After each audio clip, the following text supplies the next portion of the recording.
So let me introduce Professor Simpson. Richard Simpson joined MSU in the fall of 1980 as one of 3 faculty members hired to initiate the new computer science major.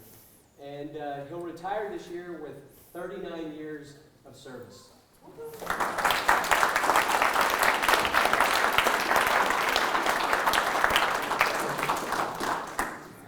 He holds a BS and MA in mathematics from Sam Houston State University, and his academic career produced more than 20 published papers and 20 conference presentations.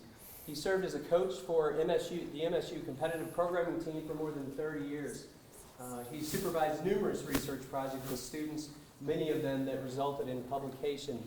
His passion for the discipline is best demonstrated by his work with students, I think. He had 6 of you guys nominated him, which that's the most we've ever had since we've been doing this. A few of his nominations. Dr. Simpson helped me think outside the box. He was relatable and most knowledgeable, but also shared more than just knowledge. He shared his wisdom with us as well. He has a caring heart, is a lifelong learner, and is the reason why I'm pursuing a career in software development. Another one, Dr. Simpson cares. What did I miss? Dr. Simpson cares deeply for his students and is always available. So, from another source, his students seem to love to hate him, but always come to appreciate his dedication and passion after they graduate. With all that said, please help me welcome Professor Richard Simpson.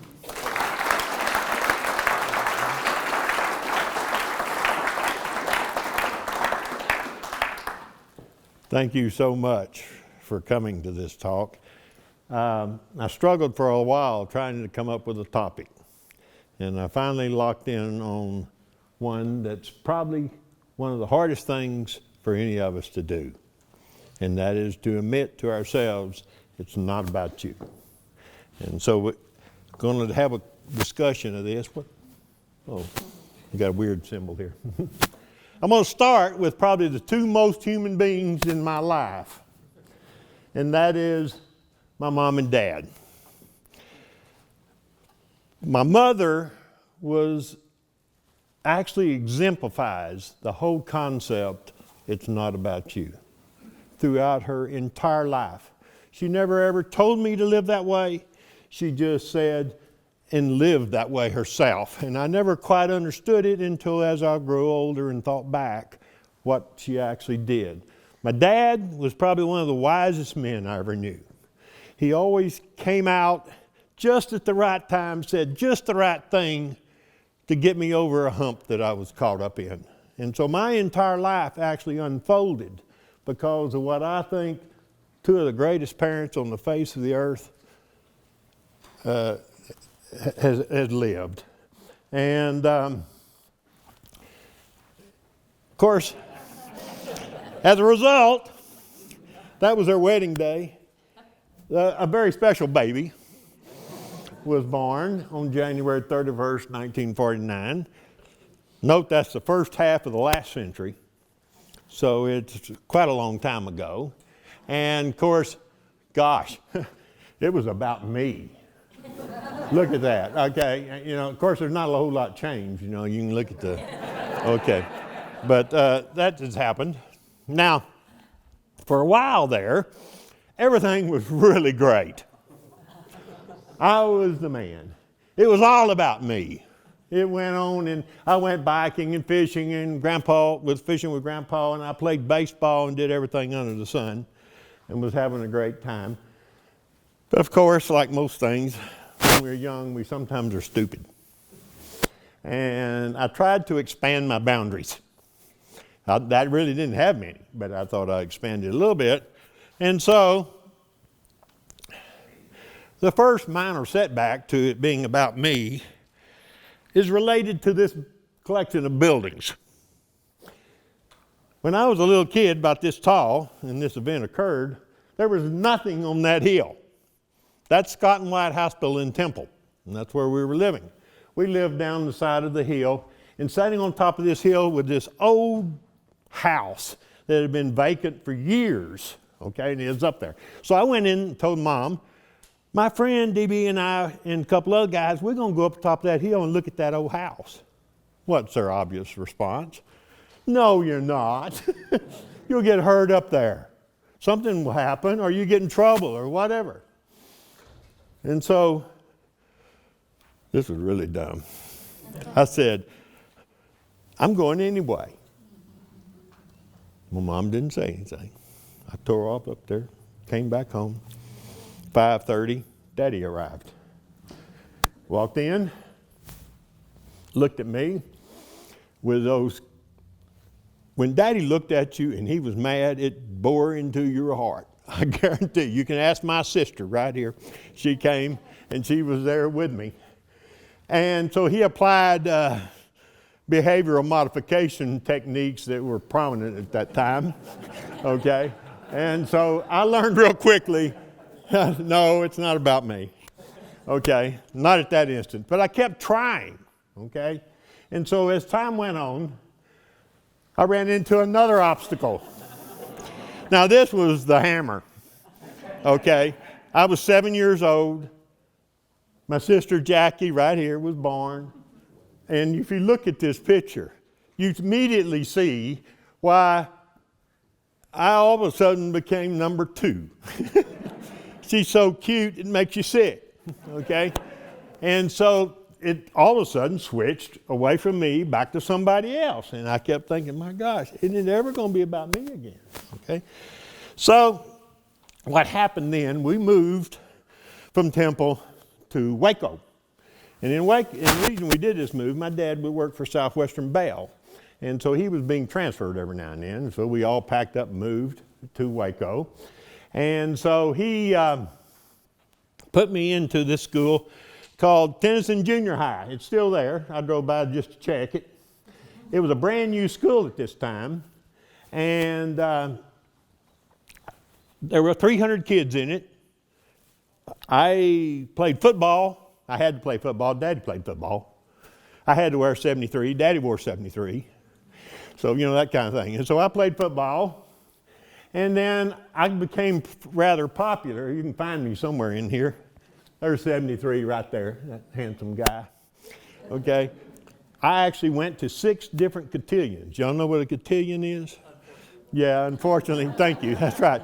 It's the guys asked 3 girls to go, and then 3 girls asked guys to go, and I actually went to all 6. I told you, I really was beginning to think I was the man. And of course, it's so easy. You start getting up this hill, and then bam, you get hit again. What happened here? A terrible event. I won for the school the Fire Prevention Week poster contest. Now you ask, why is that a problem? Well, the principal caught me in the hallway and said, Richard, you won this contest. Guess what you get to do? And I go, what? At graduation, you get to go up on stage and explain it all to the audience. I was shattered. Say what? So I went home, told Dad, I said, Dad, man, I can't do this. I'm terrified. And so what did he do? He went down there, told the principal I was chicken, and his son embarrassed him, and so he can't go and present this. So the principal let me off the hook. And this was the first instance where I almost had my first lecture, but I blew it, okay? Why did I blow it? Because I thought it was about me.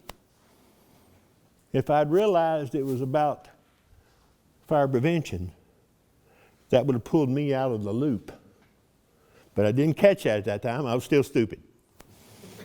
I still am now, but just maybe slightly less so. Okay, so after a while, I finished out the 3 years, actually it was about 2.5, because at the end of that third semester in junior high, Dad got transferred again, and this time he got transferred down to what happened here? Cancel this. You touch the screen on this? What's happened? Let's get rid of this. See if it goes down. See, it's not.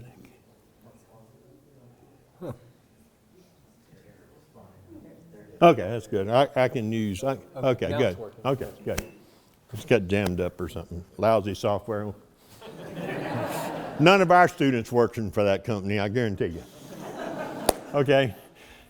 We moved to Houston, and at this time I decided, well, this is a shambles, but reason it was, we went from Tennyson, which had 300 kids, to Spring Branch, which had almost 3,000. I walked in the door at Spring Branch, and it was clear to me immediately it was a complete disaster. Oh my God. Okay. I hardly knew everybody in my homeroom in this monster place. I left all my friends, and I'd built a bunch of cool friends in Waco. Left them all behind in Waco. I got here, all of a sudden, instantly, I was no longer cool. I became, I know some of you can't believe this, I became very shy and withdrawn in high school. And I obviously had to do something, so I read Isaac Asimov Foundation Trilogy and all that kind of stuff. And I read a lot of Edgar Rice Burroughs. Y'all probably don't even know who he is. Tarzan. He wrote 36 Tarzan novels. I read every one of them. I was living in a world of trees, okay? And then all these other sci-fi authors like Hyman and all those guys. The effect of all this, withdrawing from the system, I became a nerd. Now make sure you understand the difference between a nerd and a geek, okay? Nerds are in the books and a lot of study and all that kind of stuff. Nerds occurred before geeks because in order to be a geek, you got to have devices, little cell phones, computers and stuff. This is 1964. There we had no cell phones, we had no computers, we had no laptops, nothing. Okay? And so it was a total different world. So I wasn't a geek initially. I read a lot. Okay? I actually played a lot in science fiction. I also read National Geographic ferociously from the beginning. I started collecting those guys. And it became a really interesting thing, except for the fact that I also played football. That is a major conflict. I was a nerd that played football.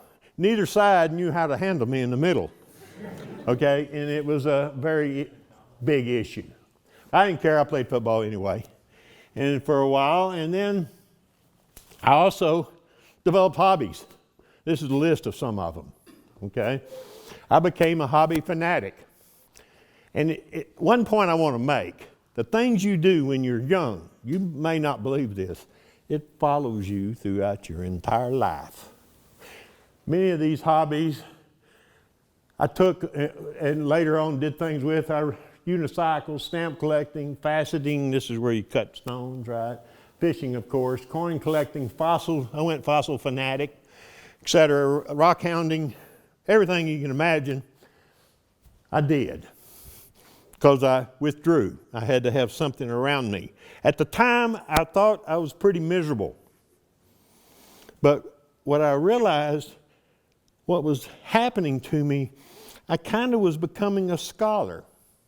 I didn't know this at the time.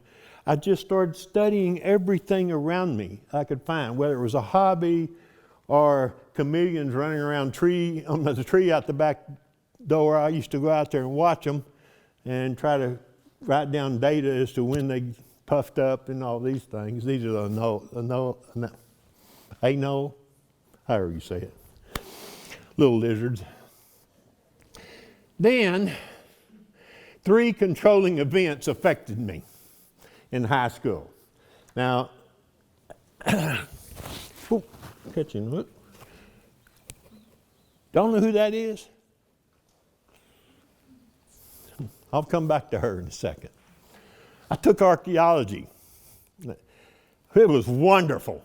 Of course, I'd been reading National Geographic, right? It just folded, okay? My teacher was great, fantastic. Then I took chemistry. okay? Chemistry class was okay, but my chemistry teacher was really cool.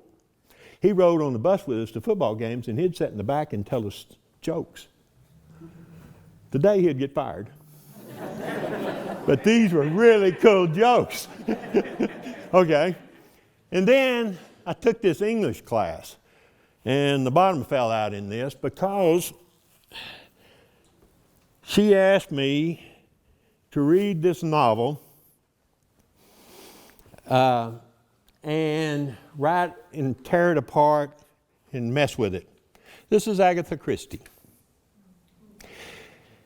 I don't remember to this day which novel it was, but for some reason, by the time I finished it, I was really turned off on Agatha Christie. Okay? I swore I would never read an Agatha Christie again the rest of my life. Well, it turned out 15 years later, I was digging through my library. I found a copy of Agatha Christie, and I couldn't find anything else. And I actually pulled it out, and I said, oh, heck, I'll try again.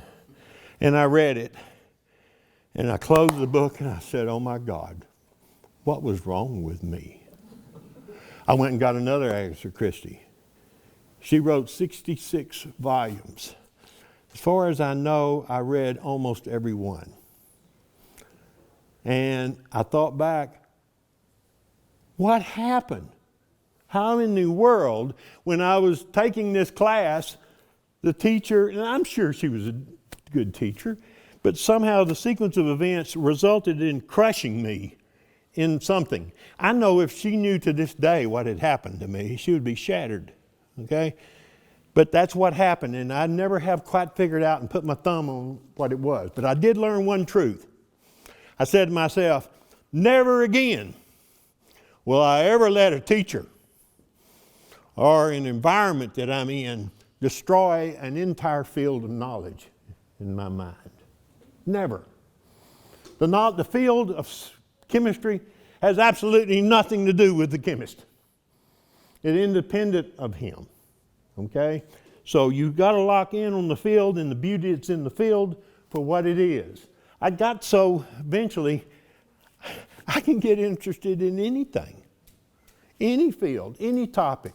When I took psychology at universities, I went nuts, you know. And so, you got that pun, right? Okay. Anyway, I graduated somehow, okay? And then, you know, when I after graduated, I thought, OMG, wait a minute, this is before OMG. That's out of context. Okay. We didn't have oh my God. Okay. We had some other combination. But I didn't know what to do. And I thought back, what can I do? I thought, oh my gosh, my archaeology teacher. Oh, what can I do? I'll go here. Where is that? Easter Island. But I had no degrees. I just wanted to go there. And the reason I wanted to go there was because no one knew the history of that island and how that came to be. Okay? So I went there. I talked about going to there quite a bit. In fact, until the point where my parents got really upset. And so finally Daddy came and said, no, you cannot go there.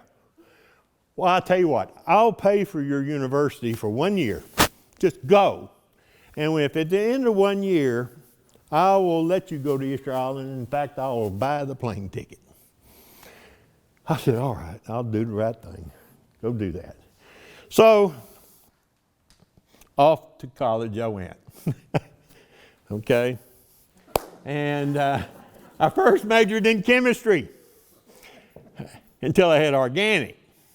Now you may ask, why is that a problem? Well, this is before they knew anything about organic. Okay? You would go in there and you would study 60, for every exam I had 60, 70, 80 reactions. And I would always ask, well, how do you know that would react with that and give this? Well, we poured it in a beaker and stirred it up, and that's what happened. You mean you can't guess ahead of time why that was the case? No, couldn't.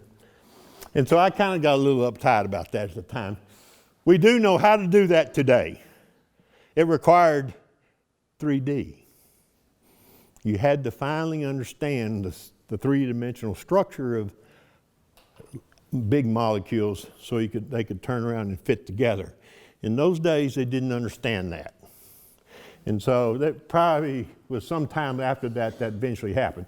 Well, anyway, the math geeks at Sam Houston State decided I needed to go and get a master's. So I majored in pure math as opposed to impure math. Y'all all know what impure math is. Algebra, trig, calculus 1, calculus 2, calculus 3, all that sort of stuff, okay? You know, one time I asked, well, how do you get to be impure math? Some idiot finds an application for it. Then all of a sudden it's impure math, okay? But I did all pure math, groups, rings, fields, integral domains, all that kind of weird stuff for 2 years. And then we graduated. And even to this day, I love mathematics. It's one of the great fields where you never have a problem knowing truth from false. It's a well-known environment in there. That's often not the case in other cases. I had a high school counselor told me, whatever you do, don't major in math. I guess she was thinking I was a football player. Whatever, I don't know. Obviously, I took off and started majoring in chemistry, which required math underneath it. So did physics and all the other areas. So I accidentally just sort of backed into the math world. I had to graduate in 4 years, so I ended up doing math. I then took my first step toward geekism. Okay, what is that thing? Slide rule, one of the coolest calculators ever invented, okay? You had to actually, I had a little pocket of graphite, and I'd put graphite along here, okay, before an exam, and we'd sit there, do this, ready to take off during an exam. So I was quickly becoming a geek. You know, I'm shifting from the nerd to the geek. Got to have gadgets, right? So this gadget became my first one. Here's my second one. Look at that button that I'm pointing at. That is when I bought this, that was the only cool thing on there. Square root of X. You don't know. Before this came out, how in the heck do you calculate the square root of a number? Y'all have no clue.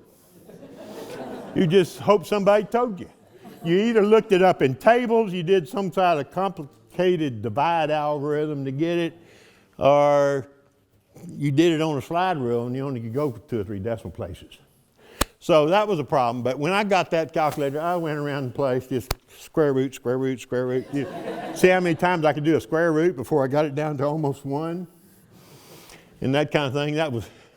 Look what it cost. In 1969, $100 is a lot of money. And so that was a big deal with me. So I took off on that. While I was at Sam Houston, I never give a talk without paying my respects to this man. This is Daniel H. Reeves, one of the greatest teachers I ever knew. He taught me that I really wanted to be a teacher. He taught me beauty that was in mathematics, real beauty. And he showed me how to look for it, okay? And I started realizing this. He also taught me something else. He taught me the history of this wonderful field. And we had a wonderful class. There were about 15 of us in there, and we spent all summer long studying the history of mathematics. But one of the biggest things he told me was this second little paragraph here. He said, I don't care if you're in chemistry, physics, biology, you are standing on the shoulders of giants. And it is your duty, not an option, for you to study the biographies and the histories of these people. And I took off. When I was taking biology, I would study who? Charles Darwin. Read the wonderful biographies on Charles Darwin. He's the definitive example of a gentleman scholar in every way you want to define that term, okay? When I was in physics, I would study great physicists and read biographies of who? Newton. Einstein. Never liked Newton. Okay, I like Einstein. I was absolutely worshipped Feynman. Okay, and so over time you start getting in this. Now what this does, this connects you to your history. Otherwise you're just floating in the world and they have no connection down to the history of mankind. And you really need to make that connection. One thing it does, it teaches you to love what they loved. And over time you get to do this. Well, Dan taught me passion about what I studied. And it was a big thing, a big gift. And I learned quite a bit from Dan. He died in 2006. One interesting thing. So, you know, I was doing hobbies. Well, when I was studying mathematics at Sam, I also got interested in all these little weird things that were around the environment, outside of calculus and trig and ring theory. I got interested in Archimedean solids. These are solids that have a lot of faces, but they're all regular polygons, like squares and pentagons, and regular means every side's the same and all the angles are the same, okay? And these are two examples of those, okay?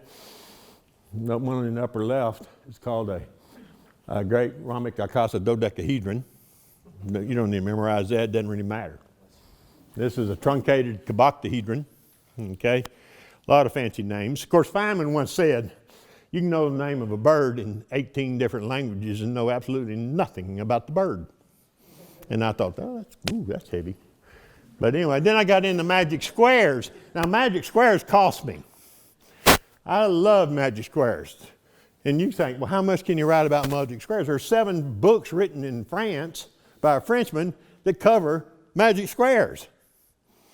And so this is one that came off of a great engraving, Albert Durer's engraving. It's called Melancholy. And this was in there. And what's interesting about this, when he pulled it off, is these 2 numbers here, that was the year he engraved it, 1514.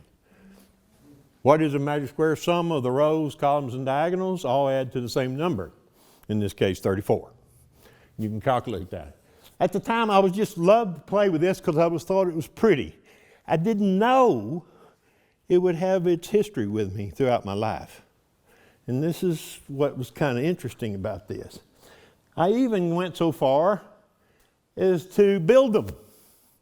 I bought big poster boards and cut it out and designed it and put it where the tabs were I thought they ought to be. And it took me a while. I actually developed a technique for taking any of these and unfolding the whole thing such that it is one piece when cut out and you could just slowly put it together. Okay? Dan asked me to make some of these for him. I made about 5. It took me about 2 weeks. I went to his office. He wasn't in there. I set him on the chair. My wisdom was clear to you. After he'd smushed them, he had the gall to come to me and say, would you make me another set? Yes, Dan, I sure will. Master. So I did. But I learned from this. This was a major issue, okay, about this. Now, Dan also did something else to me. He left for a conference. Came into me and said, Richard, I'm going to a conference. Would you teach my class for me? Okay, sure, I'll teach your class. He said, go in there and just teach about anything you want. He said, well, why don't you use your magic squares? We don't teach that here anywhere. So I went in there and started talking about magic squares. But that was my plan. When I walked in the door, this is not the classroom, but it's the way it looked to me. Okay, I think there were at least 100 kids in there. I had never stood in front of a class my entire life. I walked in there and I go, oh my God. And I went to the board. This was chalk and talk, no PowerPoint support. So I went to the board and started trying to lecture to this mob, okay? It was a total mess. Okay, I had comments and all. I just couldn't handle it. Okay, I got through my lecture and I ran out the door and disappeared and ready to run away. So I didn't. And so this particular class, scared me. Again, I still thought it was about me. It wasn't about magic squares. It was about me. If I hadn't realized it was about magic squares, I would have been outside of the loop. Okay, but I didn't know. And I knew a lot about magic squares at this time. I'd been playing with them for several years. Okay? Well, anyway, I finally graduated. I got a job with Southwestern Bell. Daddy worked for Southwestern Bell. I don't know, I applied for it. I didn't know what else to do, so I did. After about 6 months, I realized, man, I'm in the wrong place. This is actual work. Okay? I don't want to do this my life. So I decided, well, I'll just go back to teaching. Okay? And so I did. And while I was getting my teaching certification, my lovely wife, Colleen, did something that, in a very good way, changed the future of our entire lives. A guy from Australia was here at SAM, and he was looking for teachers in Australia. There were 850 some odd kids signed up for it. So I didn't even go over there and put my name on the list. She snuck over there and put my name on the list. The next morning, while I was in class, somebody came and told me that that Aussie guy wants to talk to you. I go, whoa. So I called Colleen, and we meandered over there and sat down and talked to him. I said, what is this? How'd come you picked me? There's 800. Oh, we only picked 8 of you. Well, why'd you pick me? Well, today you would say I'm in STEM. And they didn't need history majors or psychology majors. They mainly need math teachers and science teachers. And they dug out 8. And we were talking about 20 minutes, and he pulled out a sheet of paper. Okay, you want the job? No, whoa. You serious? Oh, yeah, I'm very serious. We'll pay your way over and pay your way back, and all you got to do is teach 2 years and have a blast. Well, that's a stupid question. Give me the paper. So I signed it. We signed it. 6 weeks later, we were flying to Australia. Okay? These were the years 74 through 78. We were flying to Australia with 2 suitcases and $200. We still hadn't got our brains in line. Okay? But we happened to end up in a little town called Canowindra. It was absolutely heaven. The people in this town. This is my high school. It is Canowindra High School. 300 kids here. Some of the greatest kids I've ever known were in this school for the 4 years I was there. My wife also taught at a little school in another town. Yeah, I believe it was a little Catholic school, wasn't it? And so she was teaching elementary kids over there. Okay. While at this school, though, one of the greatest events in the history of my teaching occurred. I didn't realize at this time it would be this way, but as I look back over it, it was cool. I gave a problem to my class. I call this the pool ball problem. People know me, probably have seen it. I've put it out in certain classes or something like that. This is a combinatorics problem. How do you rack this pool rack so that every ball is the difference of the 2 balls below it? 14 minus 3. Okay, math guys, absolute value of difference. Okay. So take the absolute value of the difference here, you get the number here. So this should have been 1, right? And it should work for every pair all the way up to the vertex ball. Okay? I gave this to my class. Well, how do we figure this out? Well, you just got to play with it. I'm not going to tell you any. There is really no mathematical support for it. Not much. Turns out over the years I've did a lot with this problem. But at this time, I just found it in Scientific American and I gave it to the class. Okay? And so they started working on it. It was like a week later, no one had solved it. And this was a class of really smart kids. Okay? Nobody solved it. Well, there were a few kids in here who were kind of not in the smart group. Okay? They were struggling the whole time just to get through the quadratic formula. Okay? But one day I was lecturing, and all of a sudden I heard this squeal. And I go, what? And this little girl in the back, who was the least of the whole class as far as academic ability, she goes flying up to the front of the class and slapped the answer on the board. She had been working on this while I was talking about quadratic formula. So that might have had something to do with it. Well, prior to this, when I put the problem over there, I took out a $5 bill and I went over to the side of the room and I stuck it up high and I stuck it to the board. Bang. I said, the first person that solves that gets that $5 bill. Okay, so when she looked at that and I looked at it, I said, holy mackerel, Sally solved this. Okay, and so I ran over here, I grabbed that $5 bill, and I went back and I slammed it down there and gave it to her. And she was just shaking, okay? And she took it and she ran back and set it at the back. And so I went back to lecturing, and I turned around and I looked.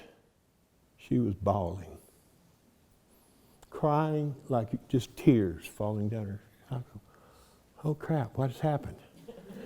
And I go, and then I realized this was the first time in the history of her entire life she had beat that mob of kids she was with. First time. She was so happy, she was just bawling. Actually, when I left, the year I left, she came running up to school and brought me a framed picture of that problem, her solution, and the $5 bills that her daddy made for her to hang on her wall. Okay? And so, wow, that is a big event. This affected that little girl in I don't know how many ways. But one day, she beat everybody. And it was really, really special. Consequently, I've used this in problem after class after class, trying to find another hit, but it didn't quite work out that way, okay? Nowadays, we write computer programs to solve this problem, okay, in a variety of different ways. Now, the second big event, I call the commitment event. I wrote a paper while I was in teaching high school there about the transition from algebra to calculus, and I submitted it. It went fine. Okay, what was the bummer? Well, all my friends, including my wife, traitor, decided to take this big bus all the way down south of Canberra to the mountains and go skiing. I had never been skiing in my life. They're all going skiing. Which day were they going skiing? Okay? On this day that I was going to go blah, blah, blah. And so what happened was, holy mackerel, you have no idea the struggle I went through. Do I go here? Well, if I go here, I got to call them and lie. Okay? I'm sick. No, I broke my leg. No, I came up with everything. And I bounced back and forth at least a week.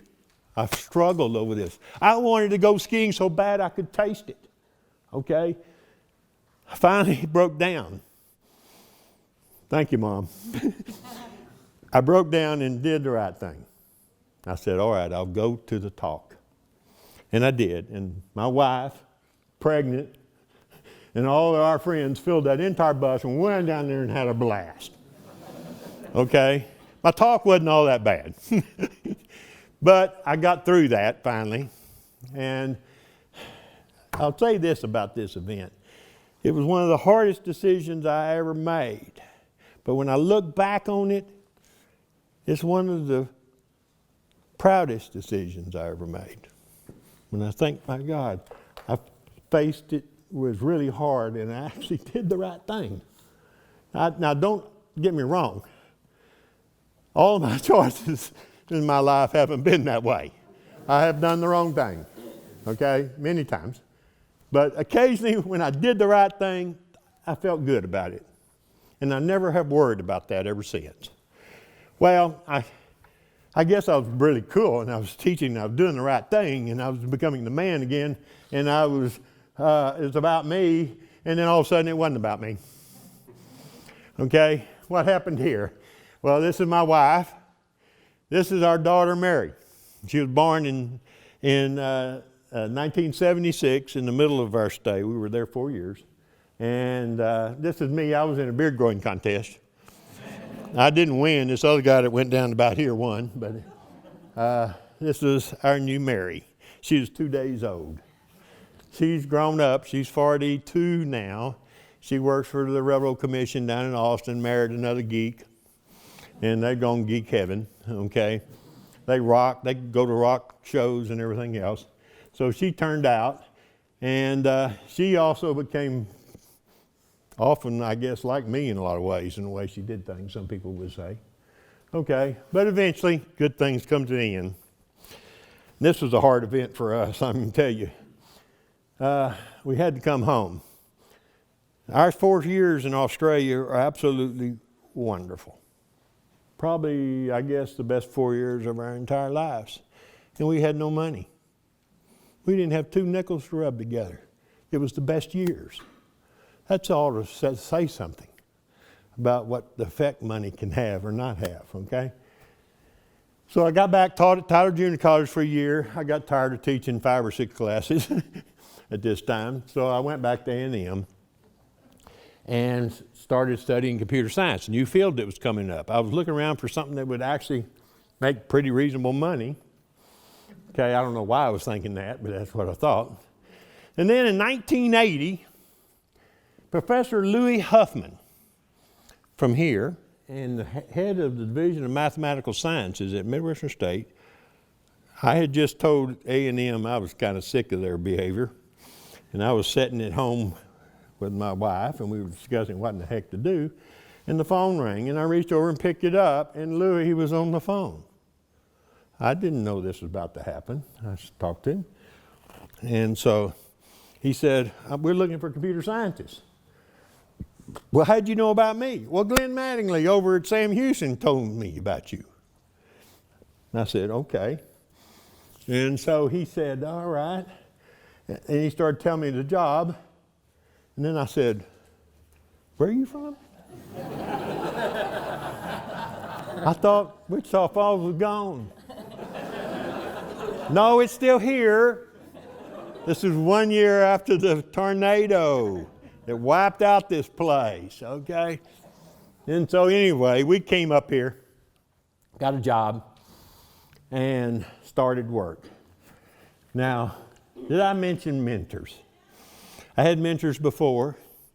My first mentor here was obviously Dr. Stuart Carpenter, and he is somewhere hidden back there, yeah. He is the founder of our program of computer science. If it wasn't for him, we wouldn't be here. He taught me many things.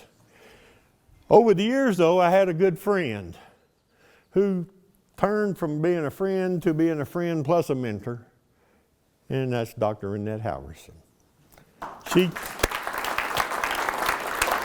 She taught me something I didn't think was possible to do. She taught me how to go take a class with her at UTA or Denton, okay, University, North Texas, and make an A. Every time. I go, God almighty. Well, wait a minute, except one. She'll tell you the story 3 or 4 times if you want to hear it. I won't go into it, okay? But anyway, that was they helped me lead the path through these 39 years, okay? And during these years, I also saw something. We came here, Renette and I both started the same day, have had offices across from each other for 39 years, okay? We have done many things together. But during these years, one thing we noticed was what happened in graphics. Graphics in 1980 was almost non-existent, okay? There were no PCs. Well, there was Apple IIe, but you don't call that a computer, okay? Then we witnessed the growth of graphics from Pong to making any conceivable concept or imaginable world. We can do that today. We can make a movie about anything. In the 60s, you could not. It was just impossible. Remember Pong? That was graphics in 1980 or thereabouts. You had a little ball that bounced back and forth, and you had these little paddles, you know. And you went boing, boing, boing. And that was about the best they could do. It was so cool that they built a big old box to put it in and put it in an arcade. And people put actual money in there to play that stupid thing. All the way to now. Every bit of this you see here in front of you from the Lord of the Rings is all generated graphically. Absolutely beauty. So in these 39 years, you saw a huge growth in graphics. The problem was, it changed so fast. Every time I taught graphics, it's a new class. I taught it again as a brand new class. And it just grew like crazy, and I was studying day in, day out. My wife would get mad. I'm studying so much. I go to work, study, come home, study. She still looks at me that way. Okay. And so, but I learned one thing too. I hate doing things I hate doing. Right? So I learned to like studying.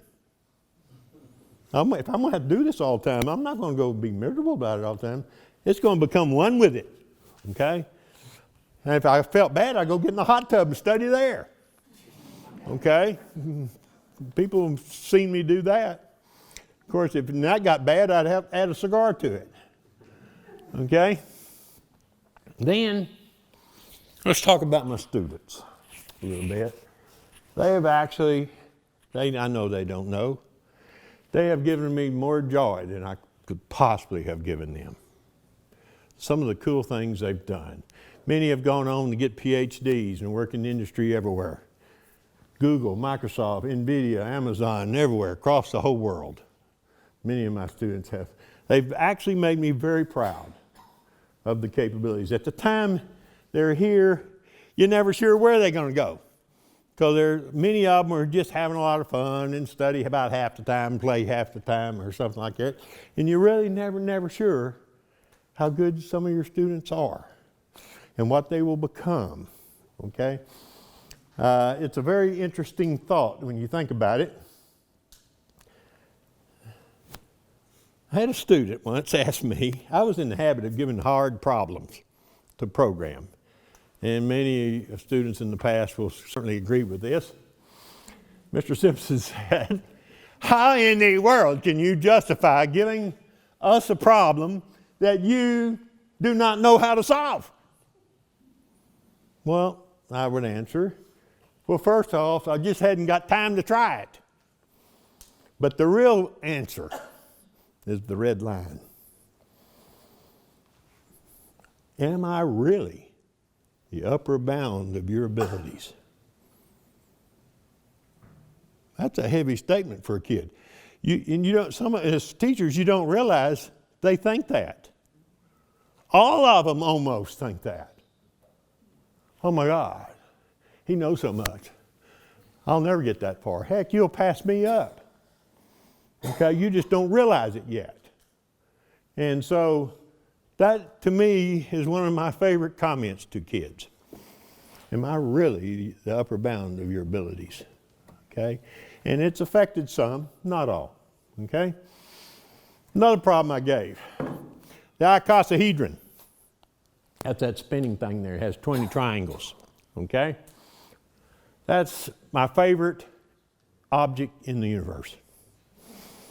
Okay? So obviously, it's one of the platonic solids, but I wanted my students to program this a long time ago with graphics before we have some of the modern techniques we have now. Okay? So I just gave it to them and I said, I want y'all to do that. Program it. They go, okay. Well, one of the things they found out is in the process, they had to figure out the actual numbers that went with every vertex in here, what its X, Y, Z value was. Okay? And they were pulling their hair out. How in the world do we kick it? They were trying to use geometry and algebra and everything else So some of them thought maybe calculus was involved, but I said, there's nothing moving here, man. And so they finally locked back, what is going on? So I finally chewed on them. Well, haven't you been to the library? You know, that was our internet then. Okay? Yeah, go to the library. Okay. Well, no. Well, I got mad at them, but then I went ahead and gave up and told them. Okay? The reason this is one of the most beautiful objects in the universe is because of this. All the corners of this icosahedron lie at the edge of 3 rectangles. And these rectangles are special rectangles. They are the rectangles, humanity's favorite rectangle, in fact. What do you mean, favorite rectangle? Well, psychologists have studied this. They created pages of all different rectangles. And they gave it to thousands of people. And they had them mark their favorite rectangle, the second favorite, the third favorite. And you think this is stupid. Oh, it has deep meaning in a lot of places. Turns out that rectangle is the one that won. Anybody know what that rectangle is? The golden rectangle. Okay? 3 interconnecting golden rectangles, the favorite rectangles of the human race, come together to create the icosahedron. And as a side effect, note there is an axis here in the middle. That's 0, 0, 0. You can determine this point by going psst, psst, and calculate all your 12 vertices in a very simple way. No real mathematics required. If you just knew the inner beauty of the icosahedron, you could have solved the problem quickly. And so eventually they did. A bunch of them did this. Dr. Carpenter created the North Texas Area Student Conference for giving our students the ability to experience teaching in front of their peers. Many of us are terrified like I was. You know now I'm as terrified as you are. Okay? And so I thought this was absolutely wonderful. And so our students were really, many of them are really upset. We've had some, we're not going to graduate, we're going to run away. And it was a real problem. Of course, my comment today, of course, is it's not about you. Go in there and talk about what you want to talk about. You're the middleman. That's all you are. You're to make this cool subject enjoyable to that bunch of people, and you're outside of it. If this is not cool to you, you're going to have a hard time doing that. But if it's cool to you and you can pull yourself out of it, then you can do it. Okay? So I often say this to people giving talks. It's not about you. What are you uptight about? If you only get uptight when you're worried about your ego, right? Your personal image to the group. I've been blowing that for so long, I've gave up on that. Okay? Here's another one of my students. This is actually one of the best students I ever had. I won't mention this person's name. Ms. Simpson, when you gave us the life simulation program, I was absolutely terrified. Okay? I did not think it was possible for me to solve that problem. I was really shaken. Of course, with your help and really hard work on my part, I amazingly somehow completed it. She told me this at graduation, and her last comment was the one that was a shaker. This was the first time in my education I became confident that I could work in this field. Bear in mind, this was a straight A student. When she walked across the stage, she had a gold medallion. And she said that to me. That tells me something. That tells me this word is very easy to miss when you get your degree.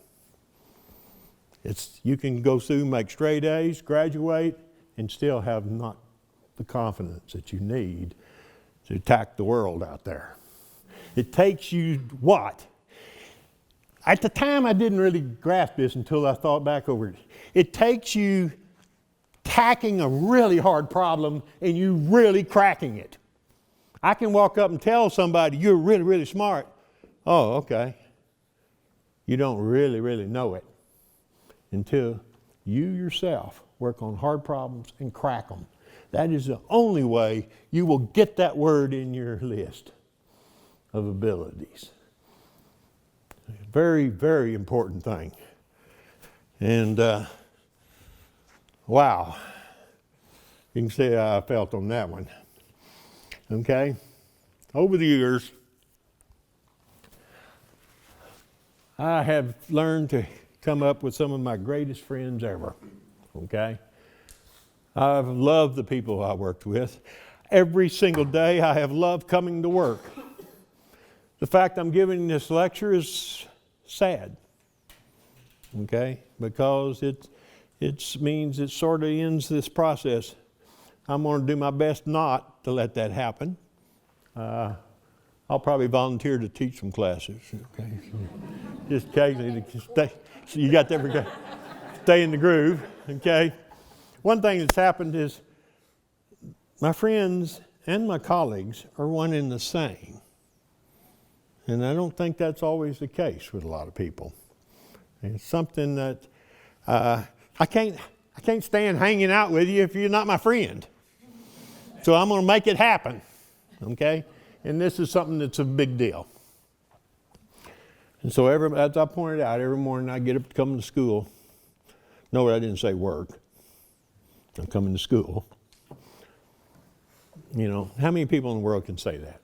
Every day. My dad, there were many days he didn't want to go to work.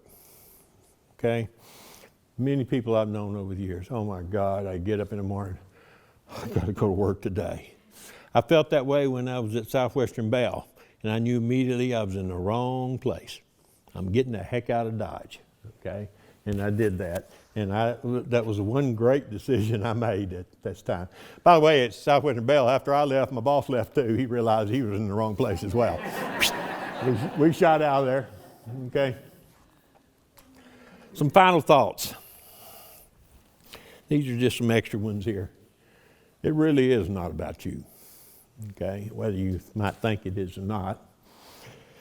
Beauty surrounds us, yet we are blind. This came off of a little statue from a very good friend of mine. First time I saw it, I go, wow, that is so cool. The meaning of it is you've got to work hard to find the beauty in what you do. It just doesn't fall. It's like the Icosahedron. You can just look at that little platonic solid and say, well, that's beautiful. You don't really see the inner beauty until you open it up and see what's really inside. I've had a lot of people, well, if you look at something too close, you ruin it. That is a false philosophy. The more you know about something, the more you love it. Whether it's skiing, or it's mathematics, or it's computer science, or chemistry, or whatever. The better you get at it, the more you love it. It just grows. You never know what your students are capable of, even those you did not normally perform to your expectations. I have had many over the years graduate, barely, go off and do good things, and send me a letter back or something like, you remember when you gave me that problem? I was so mad. How in the world do you think I will ever use something like this? Well, I did. And it got me a raise. Okay? And so I said, well, okay, cool. Okay. Another thing that happens, as you noticed in my life, your life plan will probably not happen the way you plan. It's going to go in, it's going to this way, and it's going to go that way. Okay? One thing I did find out, it doesn't matter. Sometimes your life plan will take you to a better place than you originally thought you were going. Go with the flow. Whatever you run into, make the most out of it. Okay? It really doesn't matter. in this sense. Some additional final thoughts. This first line, I truly believe this. This is not a joke. Being a geek or nerd is a gift from heaven. I can promise you, if you're in that category, you will never, ever grow old and be bored. The life was always in front of you. And it's a beautiful thing to be a geek or a nerd, in my view. This second line is to some students. If you spend most of your time worrying about your grade, you miss the subject. Why don't you spend your time worrying about the subject? And the grade will happen automatically. Quit worrying about what's going to be on the test. Quit worrying about all this. Just study everything in front of you. Become one with it, and you will do fine. You will also end up knowing something. As opposed to in the other case, you know, I had a friend of mine that we graduated from college with. She had a straight A in mathematics. I didn't have a straight A. This is before I met Dr. Halverson. And I came back about a year later, and I saw her, and we went over and had coffee and talked about it, and I asked her some stuff, you know. She had forgotten all her mathematics. I couldn't ask her a question she remembered the answer to. We were sitting there, and I go, wow, she's got a bachelor's degree in mathematics. She can't remember anything. She memorized everything. She didn't really look deep into the interconnecting structure. And so this was an early piece of knowledge I picked up real quick. Okay?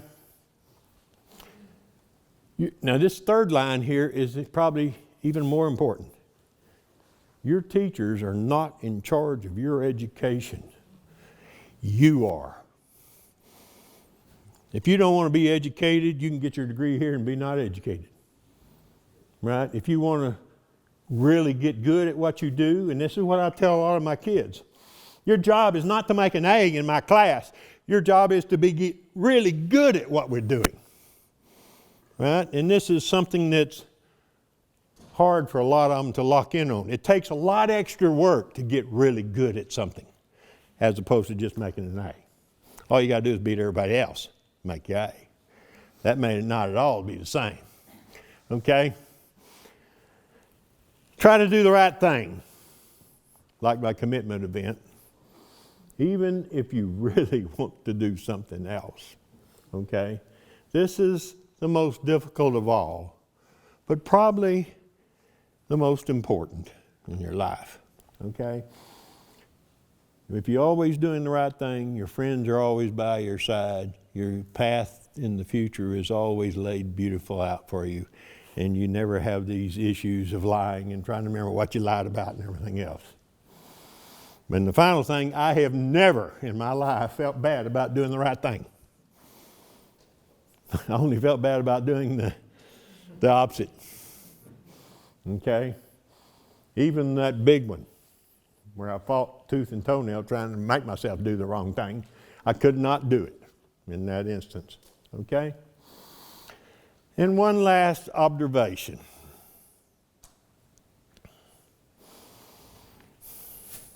If you spend your life following the rule that's not about you, you will eventually discover that you will obtain the assumed benefits of the opposite lifestyle anyway.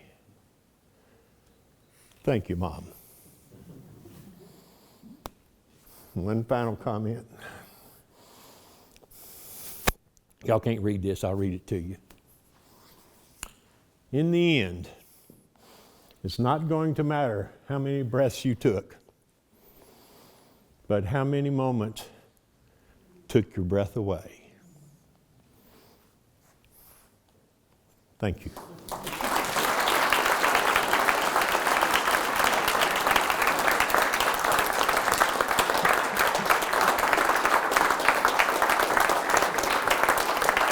What is that?